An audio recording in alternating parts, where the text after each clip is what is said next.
Well, you've kind of devoted your life's work to special teams. What, really, in the last few years too. Why did you want it to swing that way in your career? You know, we had a 3-year run at Southern Cal in Georgia. It went 10-3, 10-3. 2 out of those 3 years, we were number 7 defense in the country. And both those years, I put a for sale sign in my front yard. You know, we got let go as a staff at Southern Cal with Lane, and then with Coach Richt. And so, really, truly, that kind of sparked me into I like to be on an island. And there's an old saying, my ass, my hands. And so that's where I like to go. And you know what? We play great on special teams. It's on these kids. We don't, it's on me. And so I like that. I like the heat. That's why I came here. This was your first full-time job years ago when you came here with Bo. I mean, how much has your career evolved with all the places that you've been since Nebraska the first time around? Man, it's been amazing. Like yesterday, it really truly brought tears to my eyes. We're sitting in a team meeting, and there was a deal about Levante David, and we were talking. You know, they were talking to the team about it, and then I got up in special teams, and I said, "Hey, fellas," I said, "I don't know if you guys know this, but I was here in 8, 9, 10 and recruited that young man." And I kind of went through his story and said it was one of my favorite players I've ever coached in my entire career. And I said, truthfully, he taught me more than I ever taught him. And absolutely love that guy. But going on to different, you know, I toured the country. My wife and I, we laugh about it. Our kids would say, like, one summer we were on vacation, and Abby said, "Hey, Dad, when people ask me where we from, what should I tell them?" And I put on that country song. You know, I've been everywhere, man. And she's like, you know, played it, and she's like, "Yeah, we've been there, we've been there, we've been." Like, no, that's all you need to say. But anyhow, going these different places and being around some incredible coaches.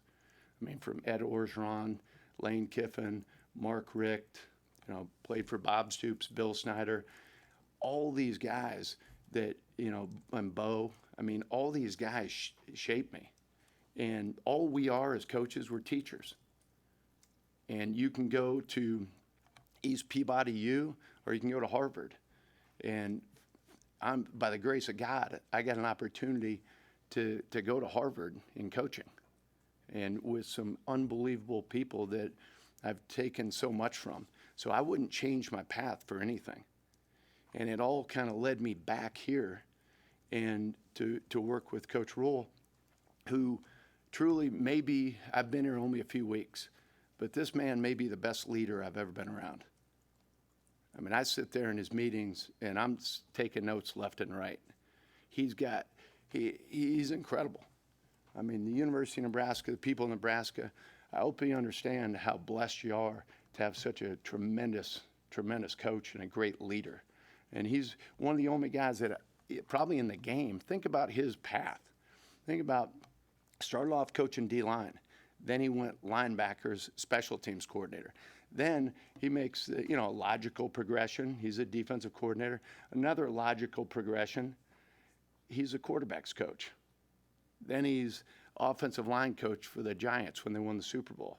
Then, I mean, like, who does that? The man can coach. He's so highly intelligent. He can coach every position on the field. And he knows it. And what he's done, in my opinion, is he's hired a bunch of great teachers. And that's how, you know, he's got a great plan as far as what he looks for in recruiting. We got a really fast football team. And, I mean, you know, like Coach Snow said, he said, heck, I was talking about the speed, and Coach Snow's like, "Hey, have you ever seen a donkey win the Kentucky Derby?" He goes, "You know, we recruit speed and, you know, and develop guys." And that's who he is. So I feel like I walked into an opportunity of a lifetime. And I walked away from a phenomenal situation where I was at Tennessee and with Josh Heupel, who's a lifelong friend of mine. So to come back here and to be a part of what's going on here and just do my job. That's what Coach said the other day. He said, everybody's got a job to do. Well, he hired me to come in here and coach special teams. And you know what? I'm going to give Coach Rhule, I'm going to give the university and everybody in the state everything I got. Mike, when you walk into a situation like this with that job, what is your first order of business? What have you set out to do, and will you in the next few weeks? To get to know the players and evaluate each and every one of these players. I've got a huge spreadsheet, and every one of these players is on it, and it's got 6 different boxes, and it's the 4 core special teams, and it's got field goal and field goal block, and identify what each one of these guys can do. And then Coach said it best too. He's like, I don't want to hear what they can't do. Tell me what they can do. And that's what we're doing right now. And that's what we'll do throughout spring, and then we'll put it all together. Was it, when you left Tennessee, was it Nebraska or nowhere else, or why did it end up this way exactly? You know, each year when you have success, and, you know, I mean, previous year had an opportunity, one of the most famous coaches in football, I won't mention him, called and had an opportunity. And each year, you know, if you do your job at a high level, you have opportunities. If you don't, you have a for sale sign in your yard. And so, you know, this was a really unique opportunity. This is where I'm from. This is my home. My parents live in Fremont. You know, my uncle, Bob Martin, was an All-American here. I grew up going to every one of these games, and, you know, it's in your blood. And Nebraska, I mean, to be able to come back and do my part, do a small part of bringing it back where we're all used to. That's why I came. And, I mean, like I said, I'm a blue collar guy. I'm not going to say we're going to do this, we're going to do that, and we're going to put our pads on. We'll talk with our damn pads. And, you know, so saying this is what we're doing, it's a process. And at the end of the year, we're going to look up, and we're not going to look up till then. Sam McEwen from the Omaha World Herald. Welcome Yeah. back, Coach. It's not as easy to return punts as it was 20 years ago, but your teams at Tennessee did a great job year after year. I think you guys have more than 1,000 yards in the last 3 years. 1,325. There you go. So And 8 how'd you blocks. guys do that? You know, truly, it's a culture. It's a culture, and we are saying it's ABT, all about technique for ABM, all about money. Everything we do on special teams, it's technique. And our guys are starting to understand already that it makes them a complete football player. It's all transferable skills. You know, we're doing kickoff drills, and okay, you're a receiver. You're stemming a DB, you're stepping on his toes, you look him in the eyes, you run a post cut, and your eyes stun him. All right, you're playing receiver. Okay, I made all the guys stand up, all the offensive guys stand up in the meeting room the other day. I said, fellas, guess what? Congratulations. You guys now are playing defense. We're going kickoff cover. And so it's all these different skills. How does that help a receiver understanding how to set up a block and defeat a block? Well, he's out blocking on the perimeter. And he might like to understand leverage. He might like to understand eye control. He might like to understand all the techniques that he's got to combat to go against that. Well, does he want to play on Sunday? Showed a clip yesterday. Kickoff cover with the Cleveland Browns. They got a running back out there. They got a wide receiver out there. They got 2 outside linebackers out there. They got a D lineman out there. So, you know, when they stand up and they go to the combine, they're standing up there by themselves.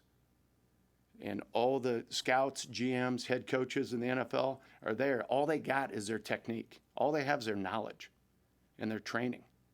I'm not going to be there. Coach Rhule's not going to be there. So if you say you want to, if you say you want to be a pro, be a damn pro. Live it. Don't talk about it. Be about it. Matt McMaster, 1620 The Zone. Coach, when you are coaching special teams, what is the balance between skill set and just effort?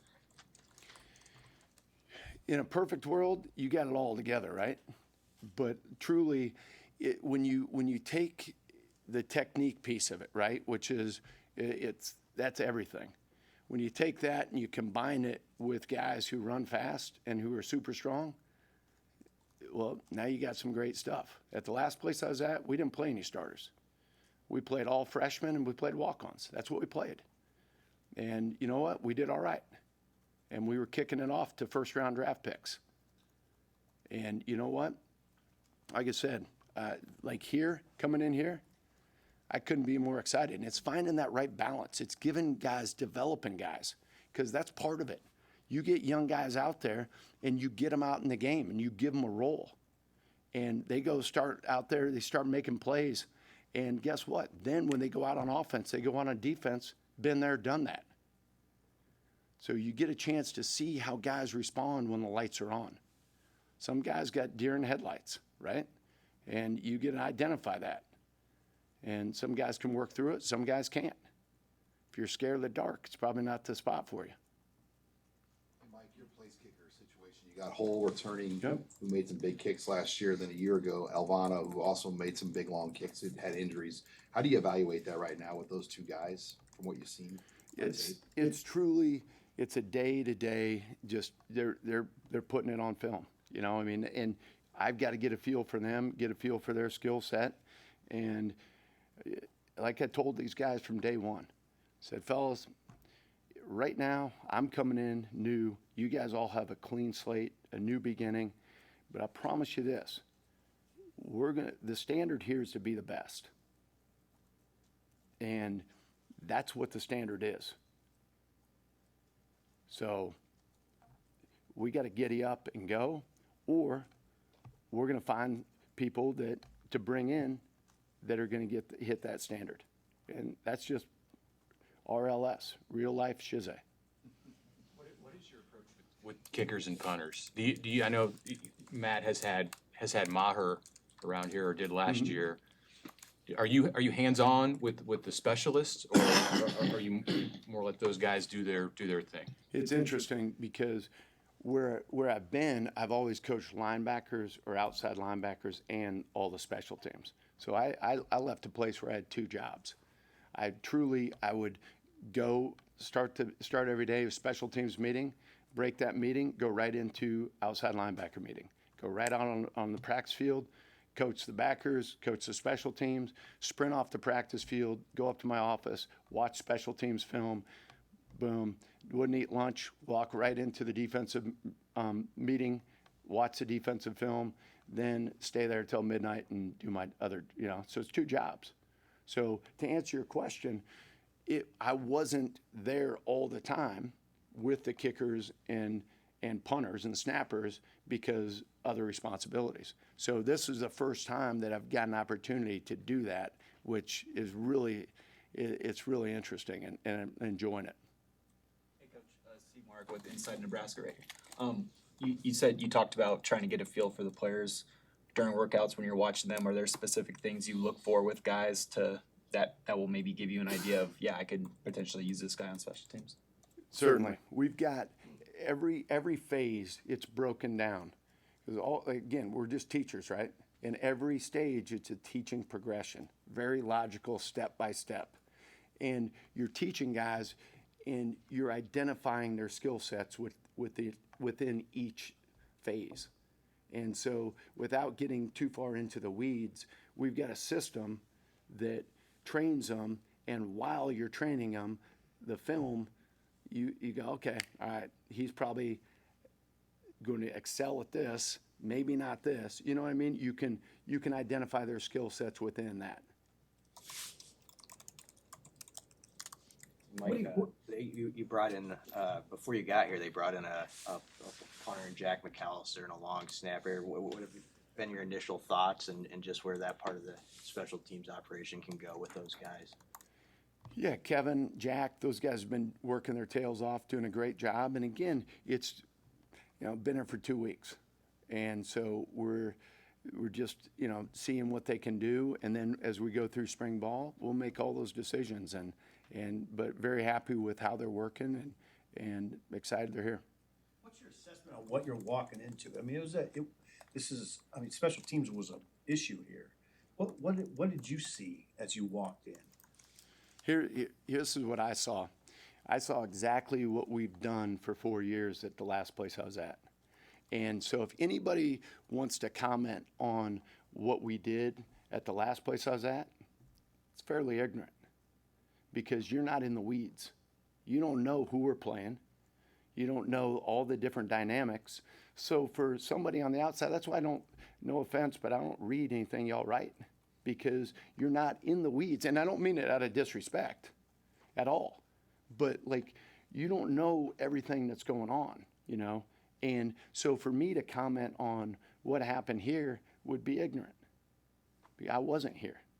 And quite honestly, all I'm worried about is today and getting better today, and then we'll worry about tomorrow.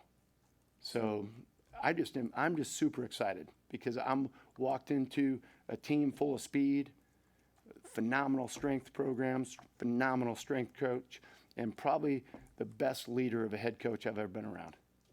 So that's my take on it, and I'm just here to do my part. Will you not be on the road then too, or like as far as a recruiter, with just the way things are structured right now in this role? I'll tell you this, I will do whatever the head ball coach asks me to do. So I can't, that's up to him. Hi, Coach. Adam Kruger with CBS in Omaha. I know your first stint at Nebraska probably felt like a long time ago, but where do you feel like you've made the most improvement as a coach in general from your first time here till now? It's a great question. Again, in this profession, in life in general, every single day as a human being, as a father, as a journalist, you're getting better or worse. We never stay the same, right? So if you're built to be the best, then you're always constantly looking to improve. Every single day you wake up. And so every day in my life, it's all about continuous improvement. And there's only one way to coast, right? That's downhill. And I'm not into that. And Coach Saban said it best a couple years ago. That's why I've been so fired up coming in here. High achievers don't like low achievers. And low achievers don't like high achievers. Well, I walked into a place with a bunch of high achievers. And so to put a cap on that, every single year, every single experience, the people I've been around, I mentioned Ed Orgeron. I learned a ton about evaluation from Ed Orgeron. I go to Georgia, and I learned a ton about evaluation from Jeremy Pruitt. You know, all these guys that, you know, just different areas, you're either growing or you're not. And then spent a lot of time in the dungeon. I mean, I sit in my office and watch a ton of film. And it's all about, again, it's fine. You win in the margins. So you talk about, yeah, we've led the country in punt returns and whatnot. We've worked our tail off on that, and we're going to continue to. And that's how you win. It's not, people talk about it's not what you do, it's how you do it. You all have heard that, right? Well, when you combine what you do with how you do it, now you got something special. And that's always been my focus. Bobby Schneider, the Daily Nebraskan. Looking at Andrew Marshall's film coming in as a transfer, what excites you most about his return game? Man, I'll tell you, again, haven't gotten it. I can't even comment on it yet because I want to see all of our guys. There's a bunch of guys out there that are banging down my door. They're like, Coach, man, I'm your guy. I'm your guy. Because the last 5 guys we've had have all gone to the NFL, or 5 punt returners. And so, you know, when you look at that, you know, that's why they want to, they're in line. And so, anyway, I don't have a great feel for that yet. Mike Ekeler with Channel 10 here in town. When you were here previously, you coached with a ton of energy on the sideline. Over the course of the past 15 or so years, has that still been a way that you behaved on the sidelines and kind of your demeanor on game day? I'm a pretty reserved guy, as you know. And, you know, and I still got to finish the I-80 marathon too. But, no, I mean, I think each year, honestly, I think I've gotten more energy. And, you know, That's just who I am. You got to coach to your personality, right? And I love what I do, and I love the game day. I love the competition. I love that's why you coach, to compete, and I just enjoy it. So, that's just kind of my personality.